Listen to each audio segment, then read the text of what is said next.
What's up, Merchant City? Nicole here. As a foreigner from the big bad United States, the question I get asked the most often is, so you came to sunny Glasgow? Why? My answer is the same every time. I came for the art, I stayed for the music.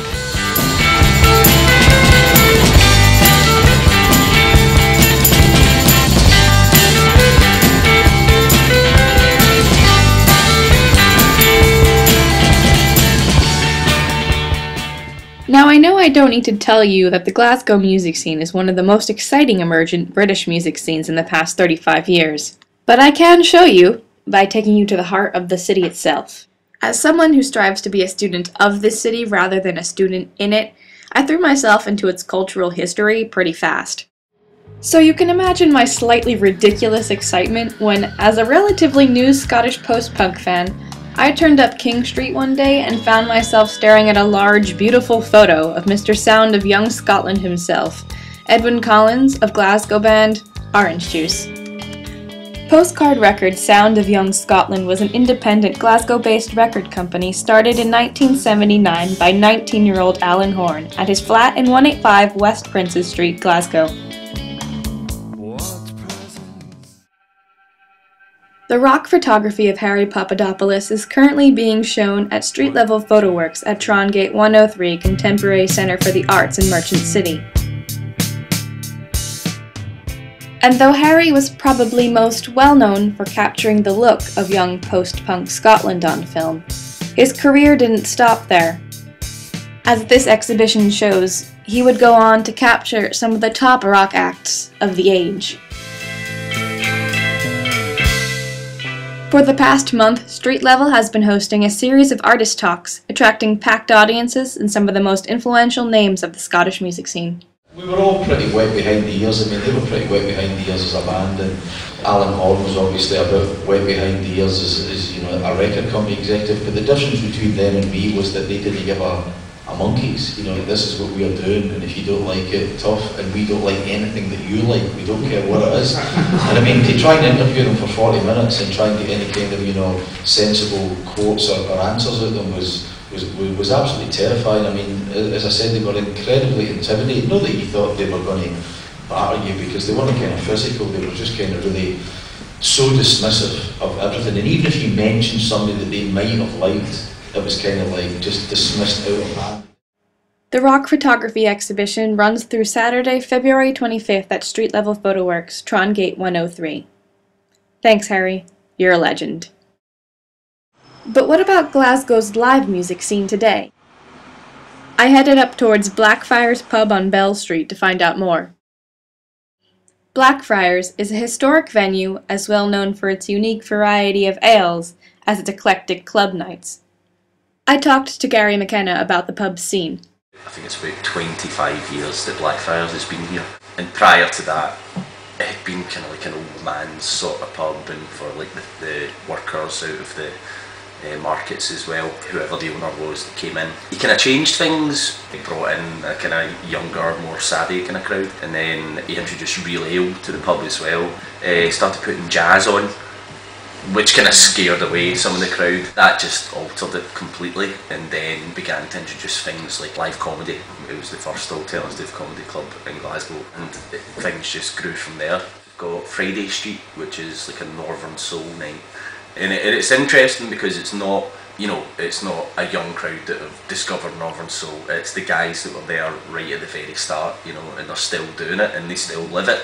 Just to see that kind of subculture still flourishing and still going, I think it's amazing. You will get sort of cultural tourists who come down wondering what's this all about, you know, this mod soul kind of thing. We've got All Tore Up, that's a rockabilly night, bring guys up from England. Shout Babalama, it's kind of 50s, 60s, rock and roll, rhythm and blues. Even there's a new night called Osmium, which is like electro, disco, Italo, and then they're not afraid to play a bit of 80s cheese. Blackfriars music is right across the spectrum, old and new and something for everyone. But no band is more synonymous with the pub than the Shiverin Sheiks, who have been performing at the venue in various forms for over the past decade. I wouldn't be surprised if some variation on that band wasn't here in 10 years' time. How much land does a man? How much land does a man? But don't be thrown by their button sweaters and the style of their tunes. The Shiverin Sheiks have got some killer stage presence, and the musicianship to show for it.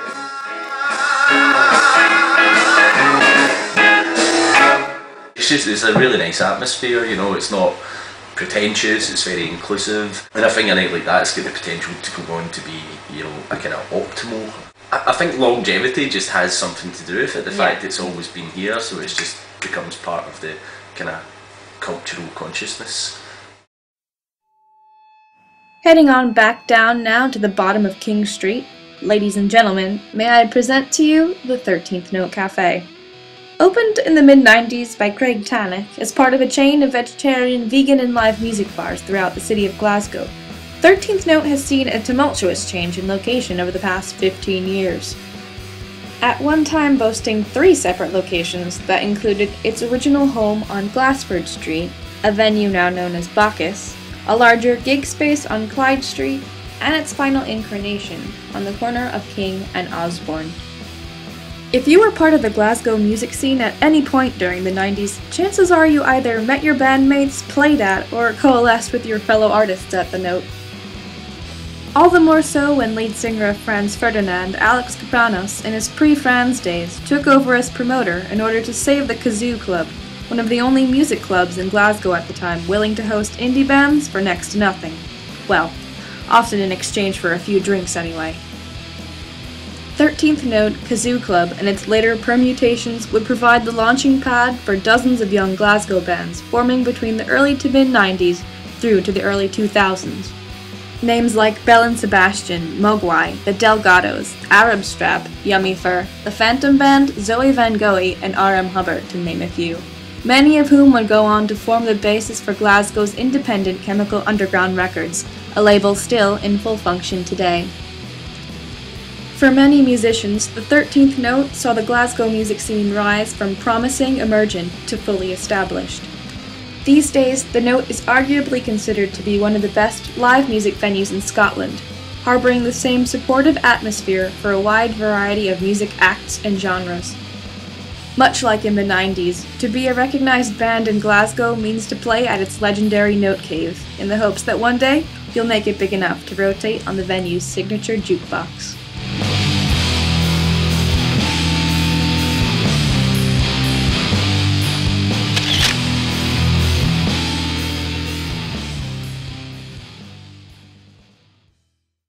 Ever wonder what a recording studio in Glasgow looks like? Then look no further than Glasgow Music Studios, located at Osborne Street. These recording and rehearsal studios opened to great acclaim in October of 2010, and here is why. The thing that's unique about us is we've got these Amadeus acoustic stroke boxy rooms, so they're the only ones in Scotland. And they're all created specially by an acoustician. All the sound is perfect, all the frequencies are balanced. We've also got panels in the rooms, these can be turned round, you can change the sound of the room. So they really are fantastic. They also reduce the sound.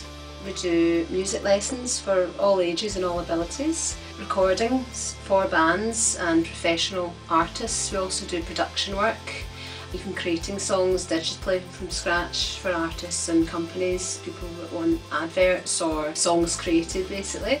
Well, we had a two-door cinema club were in the other week, and they were practicing just before their headline tour of the NME tour that they're doing, so that was quite nice. So they were in, they loved it. We record and we practice every week. Just now we're putting down a few tracks for an EP. Good thing about Glasgow Music Studios with engineers, when we're recording, the communication's just fabulous. It's fabulous. It's quite friendly as well though, so I think they strike a good balance. They're really, really dependable. It's informal, but at the same time you've got everything you need. Yeah, and all the facilities are top notch as well. You know, even just in terms of like we're saying about all the low frequency boards and being able to move them, you can manipulate the sound. And this is the only place, literally the only place we've ever practiced where you can hear the vocals pin drop clear. Yeah. Sustainedly all the way through the practice.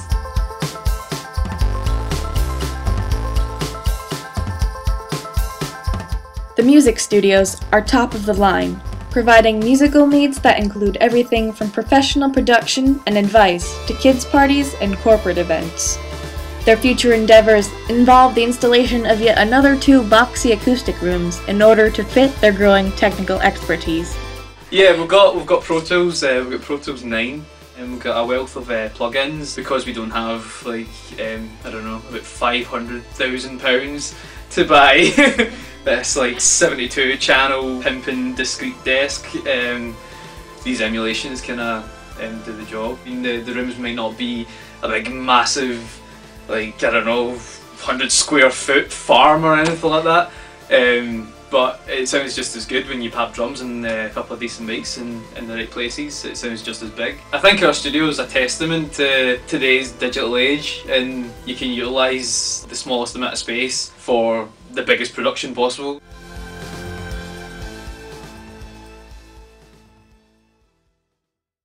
Last but not least, Mono Café Bar. Opened in the early 2000s as part of the same vegan-vegetarian live music chain that hosts the likes of 13th Note, Mono is located at King's Court, just round the block from Glasgow Music Studios and right across the street from the Note. Mono's exterior is deceiving though. Entering its main doors, you're immediately flooded in colourful warmth and the bright airy light of the venue's central glass dome. Besides offering a tasty fair trade menu and an open stage, Mono's Good Press Art Gallery is open to displaying the works of both grassroots and established locally based artists, an all-important reminder that the city's art and music scenes are inextricably linked. Glasgow would be nothing without its artistic community.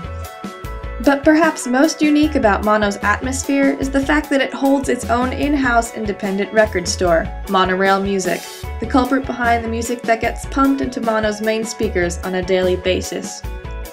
Monorail was opened in 2002 by Stephen Pastel of the Scottish band The Pastels, after his initial indie record endeavour closed up shop at University of Glasgow's John Smith Bookshop due to commercial competition from bigger companies opening up nearby. Much like in its early days, Stephen and the staff at Monorail are more than happy to lend an ear and a recommendation to any music nerd who frequents the shop. Though specializing in vinyl records of the indie and the odd rare gem capacity, the shop also leaves room for new releases. I know I quite like their stock, if not for the fact that they sell most of the stuff that I rant and rave about on my blog these days. But mark your calendars, Saturday, April 21st, 2012 is Annual Record Store Day, an international event that churns out the best releases and live guest appearances from Glasgow's thriving music scene.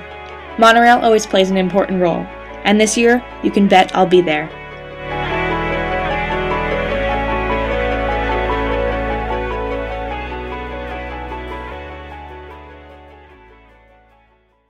Well, Merchant City, if you think I've shown you everything, you're wrong.